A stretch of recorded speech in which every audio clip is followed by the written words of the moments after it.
ప్రపంచ మార్కెట్లో రోజు రోజుకు రూపాయికి విలువ లేకుండా పోతుంది. తాజాగా డాలర్ తో రూపాయి మారకం విలువ 86కు క్షీణించి దేశ చరిత్రలోనే అత్యంత కనిష్ట స్థాయిని చవి చూసింది.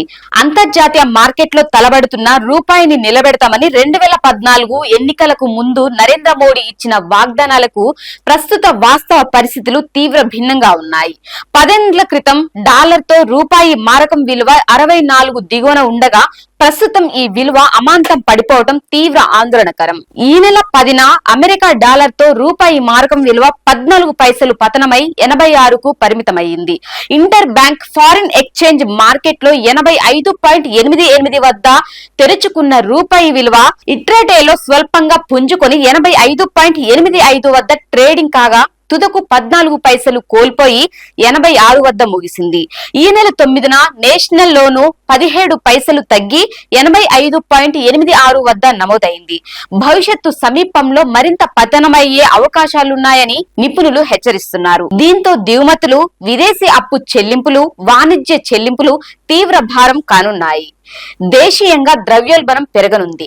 స్టాక్ మార్కెట్ల వరుస పతనం, విదేశీ సంస్థాగత పెట్టుబడులు తరలిపోవడం, ఇతర దేశీయ బలహీన ఆర్థిక అంశాలు రూపాయి విలువను ఒత్తిడికి గురి చేస్తున్నాయి. గ్లోబల్ మార్కెట్ ముడి చమురు బ్యారెల్ ధర 1.96% పెరిగి $78.43 వద్ద ట్రేడింగ్ అయింది. వారాంతం నేషనల్ లో బిఎస్ఈ సెన్సెక్స్ 241.30 పాయింట్లు లేదా 0.31% సంస్థతో 77,378.91కి పడిపోయింది. ఎన్ఎస్ఈ నిఫ్టీ 95 పాయింట్లు లేదా 0.40% తగ్గి 23,431 వద్ద ముగిసింది. దీంతో వరుసగా 3 రోజులు నష్టాలు చవి చూసినట్లయింది.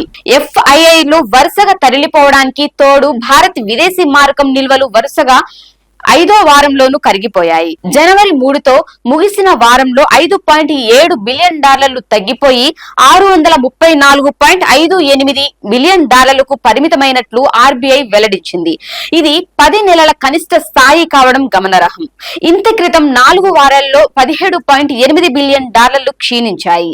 2024 సెప్టెంబర్లో ఆల్ టైమ్ గరిష్ట స్థాయి $704.89 బిలియన్ ఉన్న మారకం నిల్వలు అప్పటి నుంచి దాదాపు $70 బిలియన్ విలువ చేసే విదేశీ మారకం విలువలు తగ్గిపోయాయంటే పరిస్థితి తీవ్రత స్పష్టమవుతుంది. పరిస్థితులు ఇలాగే కొనసాగితే దేశ ఆర్థిక వ్యవస్థ ప్రమాదంలో చిక్కుకోనుందని నిపుణులు హెచ్చరిస్తున్నారు. దీనిపై మీ కామెంట్ తెలియజేయండి. ఇది ఇవాల్టి న్యూస్. చూస్తూనే ఉండండి T10.